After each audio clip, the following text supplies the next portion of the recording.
สาวเลยชาแนลสวัสดีจ้าสวัสดีพ่อแม่พี่น้องพี่ป้าน้าอาทุกท่านเด้อจ้า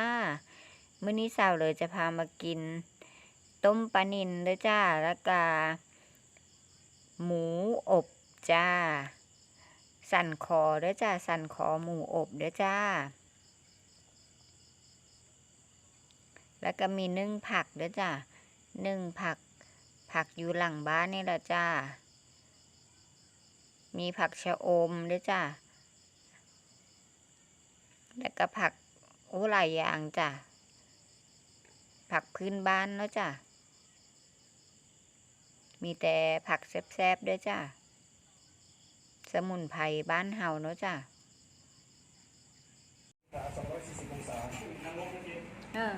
เอาอันถุงเอาน้ำจิ้มถุงน้อยนะเพราะ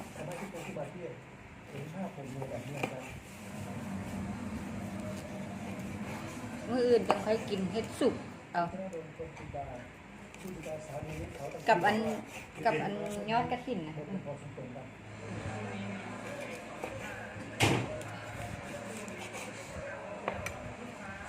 ช่ำๆเลยนี่จ้ะเนื้อช่ำหั่นเรียบร้อยแล้วจ้ามาเบิ่งน้ำจิ้มแล้วจ้ะน้ำจิ้มเป็นน้ำจิ้มซีฟู้ดได้จ้ะน้ำจิ้มซีฟู้ดใส่มะขามนั่นเด้อจ้ะน้ำมะขามเป็นน้ำจิ้มน้ำมะขามเด้อจ้ะนี่ต้มปลาต้มปลาต้มปลานิ่มนี่ต้มปลานิลเด้อจ้ะต้มปลาอันนี้นึ่งผักคือเก่าเด้อจ้ะผักสวนครัวจิ้มนึ่งผักนี่จิ้มนึ่งผักบอกไอ้จ้ากินน้ำกันเนาะจ้า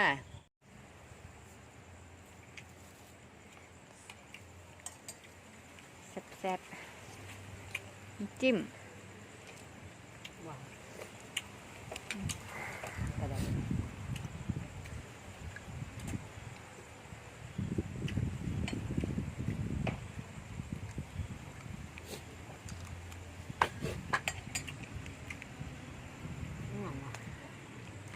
เป็นแบบจัดจ้าน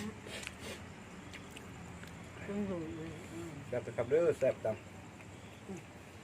กินนะครับ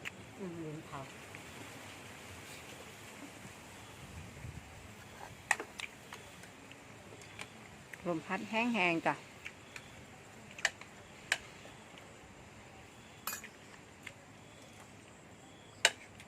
งัดกระถิ่นเนาะ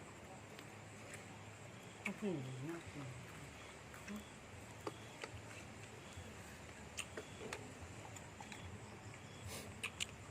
เล่นกินข้าวเลยกันใครเลยต้มปลานิ่มครับ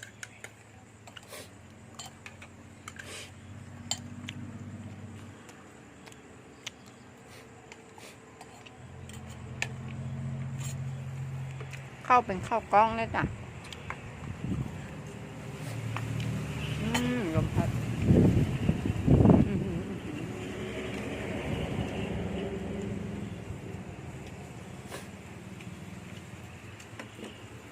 ลมพัดจ้ะลมแห้งด้วยจ้ะมันขึ้นมามันลมพัดทางมัน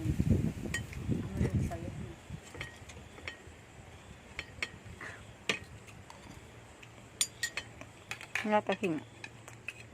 เป็นไงยังไง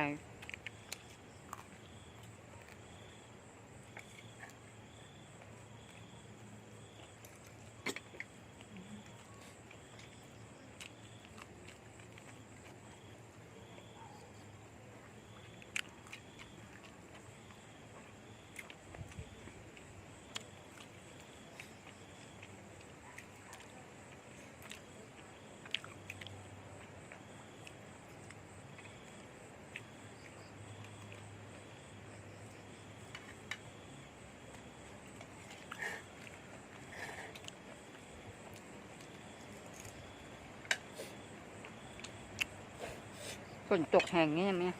เนาะลมพัด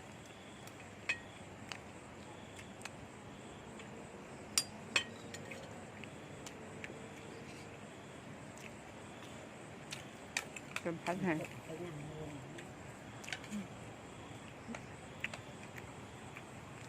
ผักเนาผักชะอมด้วยจ้ะผักลวก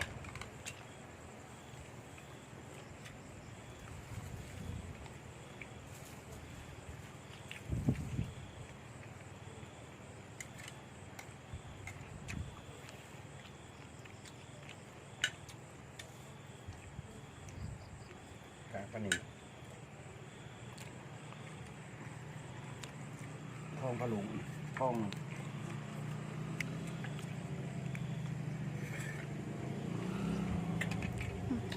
กินกับนึ่งผักแซ่บด้วยจ้ะ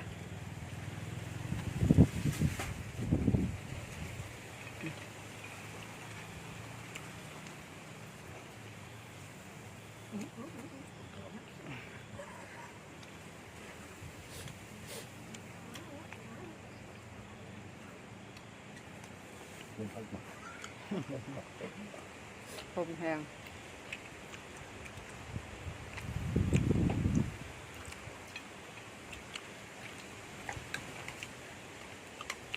ที่เข้าบรรยากาศดีดีครับลมแห้งใช่ป่ะคือฝนตกนี่นะ ฝนตก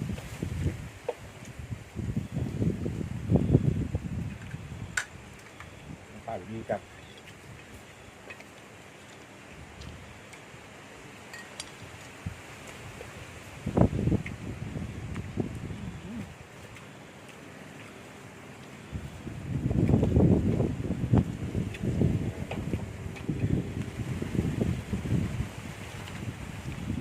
โอ้ตกแต่เบิ้ลทรงเลย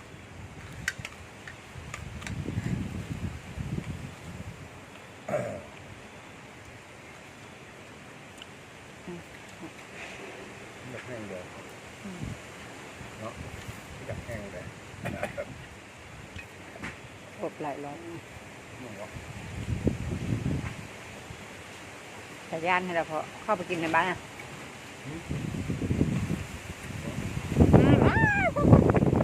ลมแห้ง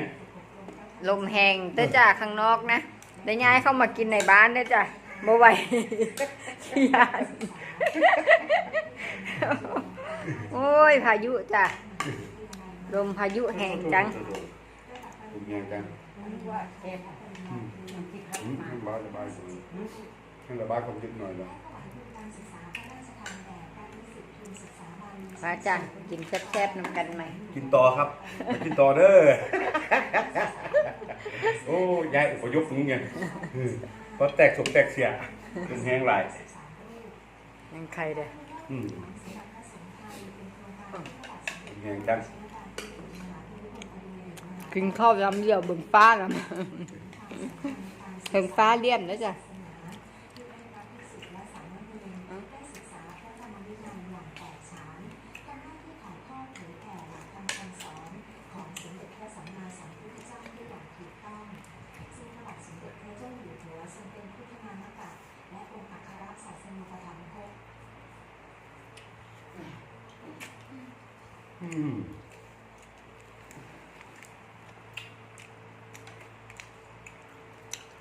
ไปเลย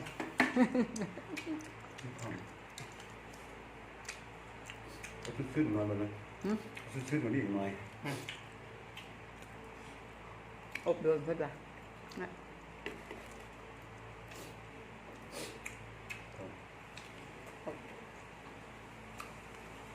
20 นาทีนี่อย่าอีกนิดหนึง มันนี่จะหลายเติบห้องหลายเติบ และอีกครับสองครับ นุ่มเลยเนาะ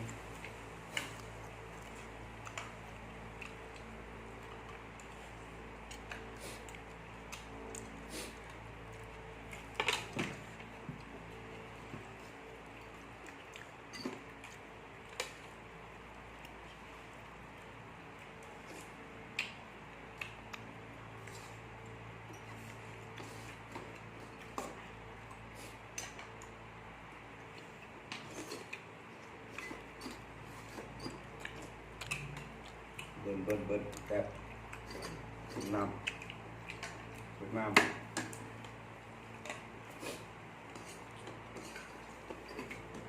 แซ่บ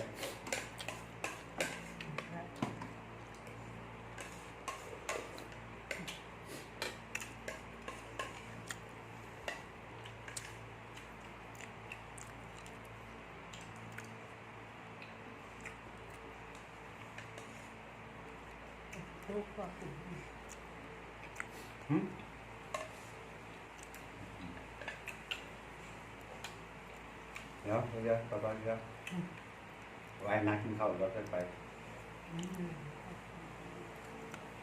ปิดแล้วล่ะถ้าบอกปิดเสียงดังตึงตังตึงตังแล้วปะนะ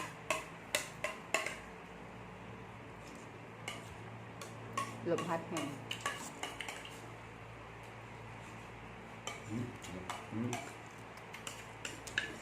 ละ มาคำมาบอกพอมาคำ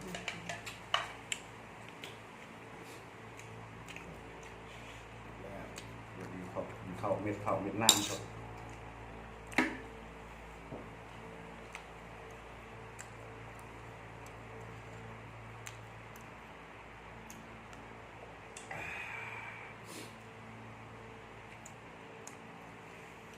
กินมาเด้อบัดน่ะได้ทีแล้ว อิ่มแล้วบัดน่ะอย่างมื้อเช้าก็ละสิได้กินใหม่ครับมื้อเช้ามื้อแลงมื้อสวยมื้อเช้าอีกกินอีกคน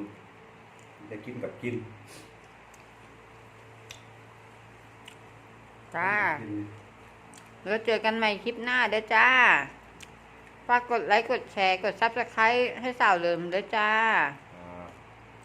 เจอกันใหม่คลิปหน้าจ้า สวัสดีจ้า สวัสดีครับ